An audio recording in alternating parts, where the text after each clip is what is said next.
चंद्रशेखर आजाद कृषि एवं प्रौद्योगिकी विश्वविद्यालय के तंबाकू शोध केंद्र के प्रभारी अधिकारी डॉक्टर अरविंद कुमार श्रीवास्तव ने खोजी तंबाकू की नई प्रजाति ARR27 नाथ। आपको बताते चलें कि अगर हम पूरे उत्तर प्रदेश की बात करें तो करीब 26,000 हेक्टेयर क्षेत्रफल में किसानों द्वारा तंबाकू उत्पादन किया जा रहा है।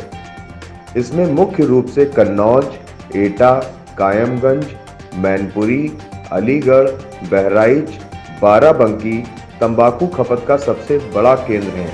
उत्तर प्रदेश में मुख्यतः हुक्का और चबाने वाली तंबाकू पाई जाती है और ये नई प्रजाति ARR27 नाथ किसानों के लिए वरदान साबित हो रही है।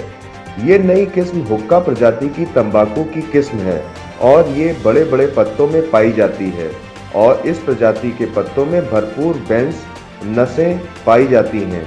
और एक मुख्य बात ये भी है कि इस प्रजाति के पत्तों का वजन भी अन्य की तुलना में काफ़ी ज़्यादा वजनीला होता है। शोधकर्ता प्रभारी अधिकारी डॉक्टर अरविंद कुमार श्रीवास्तव ने बताया कि इस नई प्रजाति ARR27 नाथ से किसान सूखी पत्ती उपज से 32 से 35 कुंटल प्रति हेक्टेयर तक पैदावार कर सकते हैं। वहीं सह फसल के साथ 1:2 में फायदा कमाया जा सकता है। उदाहरण के रूप में यदि किसान आलू की खेती के साथ साथ तंबाकू की खेती करता है तो किसानों को अगेती और पिछेती झुलसा रोग में भी लाभ मिलेगा। शोधकर्ता डॉक्टर अरविंद कुमार श्रीवास्तव ने कहा कि प्रधानमंत्री नरेंद्र मोदी की योजना DFI डबल फार्मिंग इनकम के तहत किसानों को इंटरक्रॉपिंग सिस्टम के बारे में भी पूरी जानकारी दी जा रही है, जिससे किसान अपने खेतों में आलू की फसल के साथ इंटरक्रॉपिंग से तंबाकू की भी खेती कर दोहरा मुनाफा कमा सकते हैं।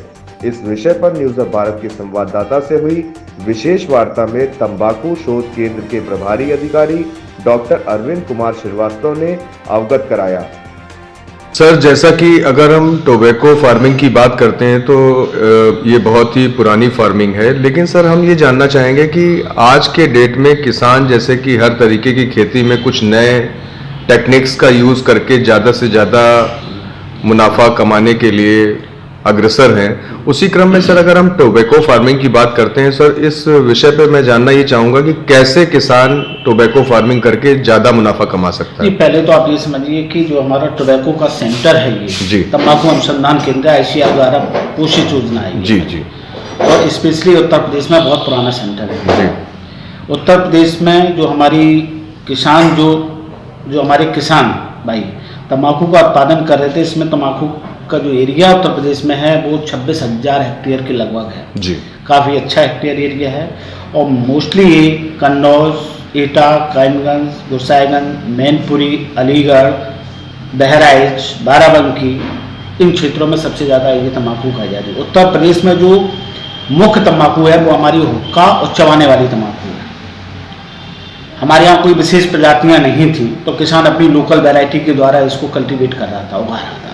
इससे हमारी अभी एक नई रिसेंट वैरायटी रिलीज हुई है हुक्का में ARR27 नाथ, जो काफ़ी लीफी है, बेंस है उसमें, नस जिसको बोलते हैं, और पत्तियों का वजन काफ़ी अच्छा है।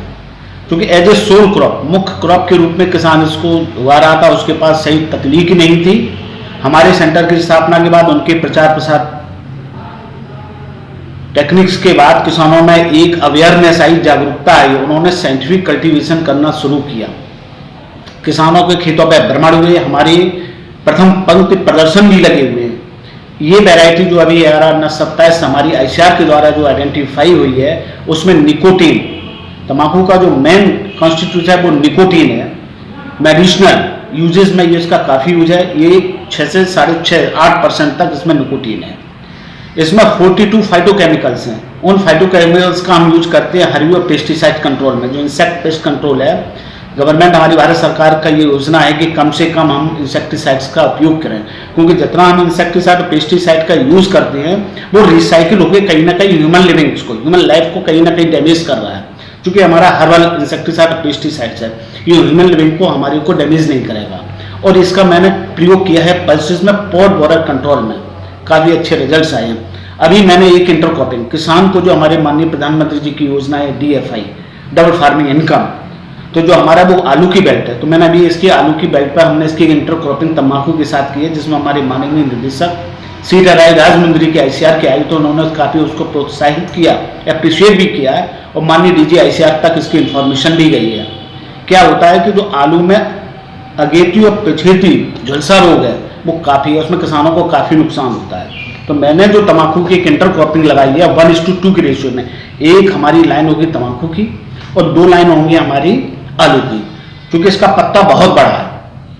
तो जब हमारा फॉग की कंडीशन, स्मॉग की कंडीशन आती है, जब टेम्परेचर हमारा बहुत चिलिंग पॉइंट पर जाता है, तो हमारे अर्ली और लेट ब्लाइट आती है। तो इसके पत्ते उन रोज को कवर करते हैं, तो अर्ली और लेट ब्लाइट नहीं आई। जबकि किसानों के खेत पर किसानों ने भी अप्रिशिएट किया इसको, अर्ली और लेट ब्लाइट काफ़ी थी, इसमें अर्ली और लेट ब्लाइट नहीं आई। इरिगेशन की फैसिलिटी भी कम, क्योंकि पानी का एवोपरेशन भी रुका है इससे। तो जो आलू की फसल में ज़्यादा इरिगेशन सिंचाई की सुविधा भी थी, क्योंकि पानी को मेरे को बचाना है, तो पानी की भी बचत इसमें हुई है हमारी। फर्टिलाइजर डोज हमारी कम हुई है। अब हमको 2 असेसमेंट इसमें करने भी हमारी रिजल्ट आने शेष हैं कि प्रोडक्शन में क्या, क्योंकि 1:2 के रेशियो में है, किसानों को एक अतिरिक्त उपज मिली है तम्बाकू की, और दूसरी आलू के प्रोडक्शन में कोई भी प्रभाव नहीं पड़ा। तो ये हमारा काफ़ी एक अच्छा अचीवमेंट्स होगा। और इसके जस्ट बाद हमारी जैसे ही तम्बाकू की फसल कटेगी, उसमें हमारी मेज़, चूँकि मेज़ की बेल्ट है, हम मेज़ लगाएंगे, और मेज़ के बाद हम हमारी समर टोबैको लगाएंगे, क्योंकि समर टोबैको भी हम लगाते हैं। इसके बाद किसानों का राजस्थान तक इस वैरायटी का काफ़ी प्रचार प्रसार है। अभी लेटेस्ट हमारे पास किसानों के फ़ोन आए हैं, राजस्थान से 1.5 कुंटल सीड की डिमांड आ रही है, और यहाँ से उत्तर प्रदेश में 1 कुंटल सीड की डिमांड, इसी ARR 27 नाम जो कट तम्बाकू है इसकी डिमांड आई है। दूसरी, इसका इंडस्ट्रियल यूज भी है, इसका इंडस्ट्रियल यूज भी है तम्बाकू का। कॉस्मेटिक्स में इसका जो ऑयल्स होता है, जो रिंकल्स, झुर्रियाँ हमारे चेहरों पे आ जाती हैं, कॉस्मेटिक्स के जितने भी सामान है उसमें हमारे टोबैको ऑयल्स का यूज होता है। दूसरी चीज़, इसका जो ऑयल है वो कार्डियक पेशेंट के लिए, जो हृदय रोगी हैं उनके लिए काफ़ी उपयोगी है, क्योंकि इसमें कोलेस्ट्रॉल 100% कोलेस्ट्रॉल फ्री है। पूरे इसके पार्ट्स में निकोटीन पाया जाएगा, लेकिन जब सीड होता है, सीड में निकोटीन एकदम फ्री है, कतई 0% निकोटीन है। तो इसको रिफाइनमेंट के बाद जो कर्नाटका आंध्रा में है, जो इसको हम एडिबल ऑयल भी यूज कर रहे हैं, और कार्डियक पेशेंट के लिए काफ़ी यूजफुल, क्योंकि 100% कोलेस्ट्रॉल फ्री है ये। दूसरी चीज़, इसको जो पत्ती होती है, middle portion of the leaf है, जो ग्रीन पार्ट होता है, इसमें ग्रीन प्रोटीन, जो लीफ प्रोटीन है, टोबैको प्रोटीन है, ये 10 से 15% डाइजेस्टेबल है in comparison of pulses and animal protein. तो ये जो प्रोटीन है इसमें, ये डाइजेस्टेबल एडिबल प्रोटीन है इसके अंदर। दूसरी चीज़, जो हमारे एरोवेंकी है, इसको भी बहुत ज़्यादा कंट्रोल कर रहा है। तो हमारी बहुत ही ज़बरदस्त ये है। पश्चिमी उत्तर प्रदेश में, स्पेशली पश्चिमी उत्तर प्रदेश में, पूरे उत्तर प्रदेश में हमारी नीलगाय की समस्या है। हमारे किसानों की जो फसल होती है, नीलगाय उसको चौपट कर जाती है, किसानों का बहुत बड़ा नुकसान होता है। इस पर कोई भी अभी ऐसा कोई भी रोड मैप तैयार नहीं हो पाया है कि हम नीलगाय से अपने फसलों को बचा सकें। तम्बाकू एक हमारी ऐसी इंटरक्रॉप है, ऐसी क्रॉप है, इंटरक्रॉपिंग के साथ भी और एज ए सोल क्रॉप भी, अगर हम इसको करते हैं तो कोई भी जानवर का इस पर कंट्रोल नहीं, कोई भी अटैक नहीं होता है। रेट्स अच्छे हैं, पानी की मिनिमम ज़रूरत होती है, लेकिन हाँ एक चीज़ है, तम्बाकू की गुणवत्ता और पत्तियों की गुणवत्ता और निकोटीन कंटेंट को बनाए रखने के लिए जो इसमें शाखाएं निकलती हैं और जो टॉपिंग होती है फूल, इनको तोड़ते रहना चाहिए समय पे, क्योंकि इससे पत्तियों में वजन आता है, जो उसकी नसें होती हैं वो मोटी हो जाती हैं। इसके कारण से जो अपटेक करती है रूट्स, उस पर पत्तियों में वजन आता है, उसकी क्वालिटी इंप्रूव होती है। तम्बाकू से जो तम्बाकू का मैक्सिमम लोग कहते हैं इसके लिए कि ये हार्मफुल है, मेडिसिनल यूज है, निकोटीन है इसके अंदर है, रिड्यूसिंग शुगर है, और निकोटीन हमारी जो न्यूरोलॉजिकल प्रॉब्लम्स है उसके लिए काफ़ी, पार्किंसन जैसे हमारी एक पार्किंसन डिजीज होती है, हाथ कपकपाती, निकोटीन का उसमें काफ़ी उपयोग है। बहुत ही अच्छा ये हमारा, और जो इसमें सॉलिन एक होता है, सॉल वाइट साल्टिक ग्रेन्यूल्स होता है, वो भी हमारा काफ़ी मेडिसिनल यूज है उसका, सॉलिन सॉल का भी काफ़ी उपयोग है। सीड ऑयल इसका कार्डियक पेशेंट के लिए है, सीड ऑयल का इसका इंडस्ट्रियल यूज भी है, सीड ऑयल इसमें कॉस्मेटिक्स में यूज भी है, और जो इसका डस्ट है, जो वेस्टेज मटेरियल है, उसको हम इसको एज ए इंसेक्टिसाइड और बायो इंसेक्टिसाइड कंट्रोल में, इसको हर कंट्रोल में इसको हम यूज़ करते हैं। तो कहीं से भी ये हमारी इसके अल्टरनेटिव यूजेज हैं। कन्वेंशनल यूजेज से हम इसको बच सकते हैं।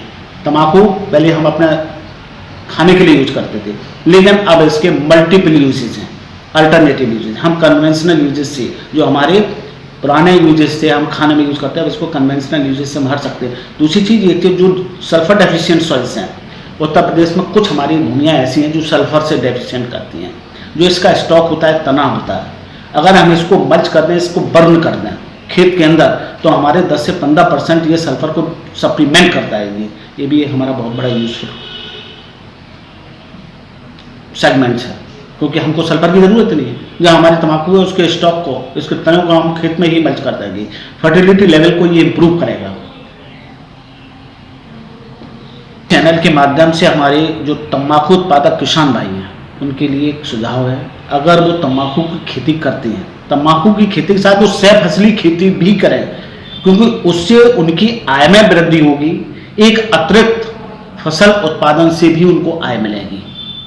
जैसे तम्बाकू के साथ आलू, तम्बाकू के साथ चना, तम्बाकू के साथ गोभी, तम्बाकू के साथ आपकी मक्का, ये वहाँ की प्रोमिनेंट क्रॉप हैं। तो किसानों की आय में एक अतिरिक्त वृद्धि होगी। उतनी ही सेम लागत में उनको एक अतिरिक्त फसल का उत्पादन मिल रहा है, जिससे उनकी आय में वृद्धि भी होती है। इसलिए मेरे किसान भाइयों से सलाह है कि किसी भी जानकारी के लिए कभी भी हमसे संपर्क कर सकते हैं, कोई भी साइंटिफिक जानकारी ले सकते हैं। उनको जिस बीज की ज़रूरत है बीज उपलब्ध कराया जाएगा, पूरी उनको तकनीकी ज्ञान प्राप्त उपलब्ध कराया जाएगा। अन्य कोई भी किसान जानकारी लेना चाहते हैं उनको पूरी जानकारी उपलब्ध कराएगी, पूरी फैसिलिटी उपलब्ध कराई जाएगी। ये विश्वविद्यालय किसानों के हित के लिए ही कार्य कर रहा है, और मेरा भी यह है कि मेरा जो किसानों के लिए हम जितना बेहतर उपयोग कर सकते हैं, जितना अपना योगदान दे सकते हैं, मेरा संपूर्ण प्रयास रहेगा कि हम किसान भाइयों के लिए अपना संपूर्ण योगदान दे सकें। उनकी आय के विरुद्ध में माननीय प्रधानमंत्री का जो उद्देश्य है, उस योजना को, उनके उद्देश्य को सफल और साकार बना सकें। कानपुर से निशांत पाठक की खास रिपोर्ट, न्यूज़ हब भारत।